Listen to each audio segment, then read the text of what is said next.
Hi guys, நம்ம இன்னைக்கு திருவண்ணாமலை அண்ணாமலையார் தான் பார்க்க போகிறோம். மார்னிங் எதுவும் சாப்பிடாதனால போகிற வழியில் ஒரு ஜூஸோட நம்ம காலை உணவு அப்படியே முடிச்சிட்டோம். அப்படியே என் வண்டியை திருவண்ணாமலை ஸ்டேஷனில் பார்க் பண்ணிவிட்டு அங்கேருந்து ட்ரெயின் ஏறி நேராக பெரம்பூர் வந்துட்டேன். அப்புறமா பெரம்பூரில் ட்ரெயின் ஏறி திருவண்ணாமலைக்கு ஒரு ஈவினிங் 7 மணி போல் வந்து ரீச் ஆகிட்டோம். திருவண்ணாமலை வந்து இறங்கினோடனே நாங்கள் நேராக கோவிலுக்கு போயிட்டோம். பிகாஸ் நைட்டு 8 மணிக்கு கோவிலுக்குள்ளே அலோவ் பண்ணுறதை ஸ்டாப் பண்ணிடுவாங்க. உள்ளே போனதுக்கப்புறம் பெருசாக கூட்டம் இல்லாதனால ஒரு 1 ஹவர்லேயே நாங்கள் சாமி பார்த்துட்டோம்.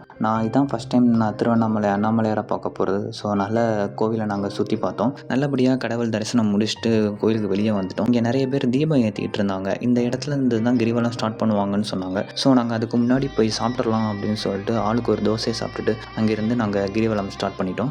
மலையை சுற்றி மொத்தம் 14 கிலோமீட்டர் இந்த பயணத்தில் நம்ம நடக்க போகிறோம். போகிற பாதையில் இந்த மாதிரி ஒவ்வொரு இடத்துலையும் ஒரு போர்டு வச்சுப்பாங்க. ஸோ இந்த போர்டு பார்த்து இன்னும் எவ்வளோ தூரம் நம்ம போகணும் அப்படிங்கிறத நீங்கள் தெரிஞ்சுக்கலாம்.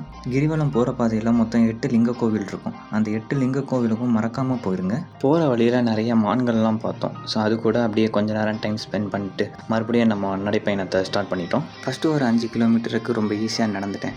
வெறும் பாதத்தில் நடந்தனால அதுக்கப்புறம் போக போக கால் வலிக்க ஆரம்பிச்சிருச்சு. ஸோ அங்கங்கே இருக்கிற சின்ன சின்ன கடையில் ஏதாச்சும் வாங்கி சாப்பிட்டுட்டு ஜூஸ் குடிச்சிட்டு அப்படியே மறுபடியும் நடக்க ஸ்டார்ட் பண்ணிட்டேன். ஃபைனலி நல்லபடியாக இந்த 14 கிலோமீட்டர் கிரிவல பயணத்தை முடிச்சுட்டு நாங்கள் மறுபடியும் கோயிலுக்கு வந்துட்டோம். அவ்வளோதான் guys, we return back to Chennai. See you in the next vlog. Bye.